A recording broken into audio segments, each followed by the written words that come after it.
Alex Donaldson, and I will be conducting this interview on behalf of the One Other Project and my Welcome Trust. The date is the 4th of September 2009. If you could please state your full name, your age, if that's okay, and where you're from. My age? Oh, goodness. I'm Steve Swanner. I'm from Redditch in Worcestershire, and I'm 27. Fabulous. And how are you this morning? I'm a little apprehensive, but I'm okay. So, can I briefly take you back to how you initially heard about the project? It was funny, I was listening to LBC, Bill Buckley, and he was desperate to go on it, because I've got a Wi-Fi radio, so I listened to LBC even in Redditch, and he was saying that he was desperately wanted to get on the plinth, and that's the first time I heard about it. And I thought, what's this then? So then I went online and had a look, and saw that you could apply. So I applied. Didn't think I'd get a go, but then I did. So how did you feel when you found out you had a place? I was pleased. I was really pleased because I was telling people that I'd applied, and lots of people were really keen, and they knew about the project and wanted to wish me luck. And I was saying, well, you know, the chances of me getting a place are quite slim. So when the email arrived and said that I got a place, I was chuffed. Is the technical term for being quite excited. So, can I ask you to talk a little bit about what you're planning on doing with your hour today? It's very difficult because I don't know what sort of people are up there. I don't know whether, because I'm much better interacting with people than with nobody. So if I can interact with people, then I will be able to talk and chat. But otherwise, I'm going to probably do some magic and some balloons. But magic might not work depending on the height of the plinth and who's around, but I'm going to give it a go. But if not, I should just do some jokes and balloons. So that's my plan, but it could all change in the next half hour. So can I ask you about magic? You were dressed as a clown, and how you got into it, how long you've been working in magic for? My lad is 15 in October, and I just started just before my little boy was born. And so that's 15 years, and I used to be an actor, and I was going around but it was difficult to get the work, and my friend was saying, you're very good with children, can you come and do 6 children's parties for me at this new venue that had opened? And I said, well, I don't know what I'm doing. And so I got a book on how to make balloons, and a book on, I've always been interested in magic. My dad was sort of quite interested in magic, and I always had books on magic. We used to do magic together. So I learned a few basic magic tricks and learnt some balloons, and got my friend to sort of knock me up a costume. And I went along and did my first sort of shows at the Lighthouse Media Centre, it was, yeah. So are you currently working, is it kind of like a one-man show? Yeah, that's right. I mean, I work mainly weekends doing children's parties and working for garden centres. And in the week I do a music group for preschool children. So I go to nurseries, and I do about 7 or 8 of those a week. So initially, was it the magic that attracted you to it, or do you just really enjoy working with children's? It's the children's. Sorry, children. A group of, a collection of. I'm very good with children. My sisters between them have got 9 girls, and I grew up looking after them. And I think it's just that I know what a children. You're doing it to me now. I know what a child is thinking, so it's easier for me to work with children because I know what they're doing. I've always worked with children. I used to direct theatre shows for 200 children in 3 weeks as a summer project. And you have a son?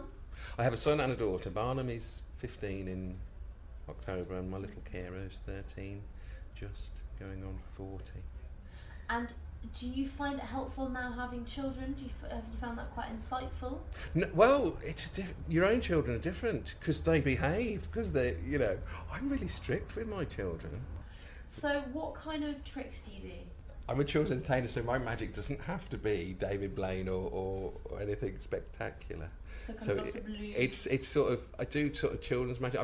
Today I've brought a mind reading and a torn and restored newspaper. The torn and restored newspaper I've been doing for 15 years because it always works, and so that's quite a nice trick. But no, I might do some rope magic as well. What's the torn newspaper? Torn and restored. You hold a newspaper out, you rip it up, you say a few magic words, abracadabra, flim flam flu, and then it restores and it's back to how it originally was. I could tell you how I do it. Please do. But I can't. Oh, no. Because it's magic. It's magic. That's the thing. So, for your hour, what are your hopes, fears, expectations? My fears are they don't fall off. That's a big fear. Because it's higher than I thought it was, and this big crane thing that's going to travel me over. Not crane, lifting device. Sorry. To me, it looks like a very spectacular and friendly lifting device. So yeah, I'm hoping that I don't get scared standing on the lifting device that takes me over to the plinth. Because once I get on there and I look down, I've been on the London Eye, you know, and I got very scared. And I thought it'd be fine, but it just. But that's one of my fears. My hopes. So I don't know. My hope is I get through it and people enjoy what I do. I never have any expectations ever, and then everything's a nice surprise. That's very, very profound. Thank you. So, have you brought anybody with you today to watch you? I haven't. I've stayed at my friend's house, Steve Ashmore. Hello. He lives in Muswell Hill, so I stayed with him. And but when I told him I had to be here an hour and a half early, he says, "Get yourself there, and I'll come and see you at 12." So yeah, I think he's bringing a few people. My mum threatened to come down, but she's 80, and I don't know if she will. But her boyfriend's 65, so he's got a sports car. But I think they might come down and watch a show afterwards. I don't know. So, ultimately, with this experience, what are you wanting to get out of today? That is a very good question. I don't know what I want to get out of today. See, my life. I really enjoy my life, and I don't expect anything, and so it's really difficult because I don't know what the fun and the taking part. I really like that idea, but maybe it's a question for afterwards because I don't know what I expect out of this. I just wanted to do it. I wanted to come and stand on the plinth. That's what I wanted to do, and then I don't know how that's going to unfold on my journey in the next hour. Would you call yourself a performer? Yeah, I think I do like to perform. If I have an audience, when I open the fridge, I do 20 minutes. It's that sort of thing. I do like performing, but it's going to be difficult because my usual audience are 7 and under, really. So it's going to be harder to sort of work a crowd of lots of different people. Have you ever performed in front of adults before? Yeah. Oh, yeah. I mean, I do, lots of parties. I do for weddings and christenings and things like that. And so it's really nice if I can get because I do play to both sides. I play to the children and I throw things in over the children's head to get the adults involved because then they stop talking.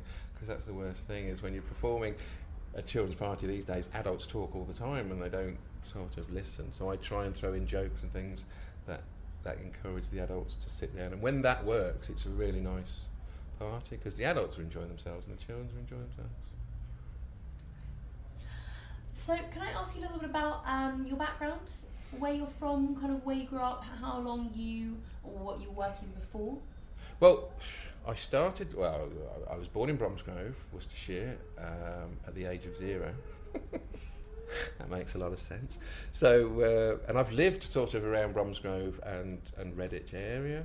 And when I was 18, I got a job at a local recovery hospital, and I was a porter there. And then I stayed at being a porter for 7 years, moving down to Bromsgrove Hospital and the new Redditch Hospital that opened. And then after that, I was still doing amateur dramatics and acting and things. And then I got a job working at the Palace Theatre in Redditch. And I got my equity card and I started doing acting from there. And then I became a children's entertainer. So basically, I mean, I've always worked with people. That's what I'm good at, I think, he says.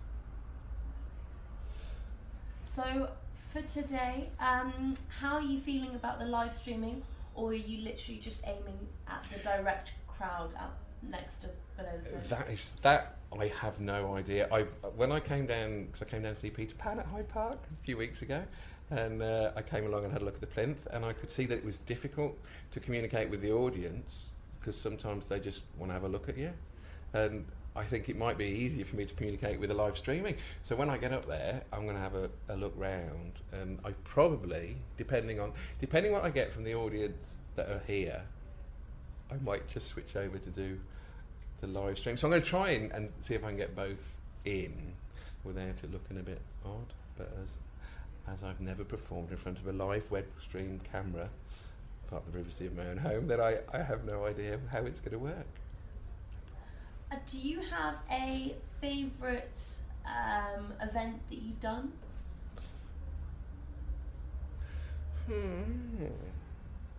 Do I have a favourite event?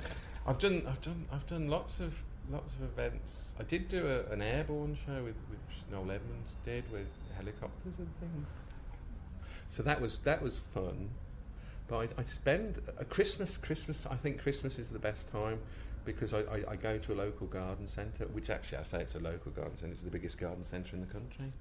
And we do breakfast with Father Christmas and teas with Father Christmas. And that is just great, because the children come in and we do a little show about Father Christmas arriving. He phones us, tells us where he is. And then when he arrives, the children sort of sit down and have something to eat, and Father Christmas goes along and meets all the children. But it's something that I run and organise, so it's just a lot of pleasure, and I just really enjoy Christmas time. What would you say is important in your life at the moment? I live my life day by day, so I don't have any goals or ambitions. I'm quite happy. As long as I'm happy, then everything sort of fits into place. And just briefly, when you're dressed up in your kind of clown attire, do you still feel very much the same person, or do you feel like it's a bit of a persona? I think I am the same person. I mean, I've done things for people and they wanted me to dress up as a wizard or something. And when I go, all the children say, "Bye-bye, clown." I think I am naturally a clown. That's what I am. So it's probably easier when I'm dressed up to be a clown rather than...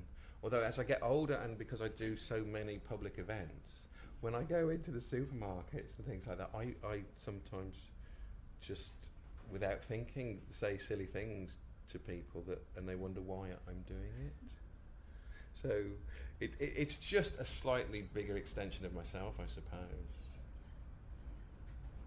Thank you so much. You've been great. Thank you very much.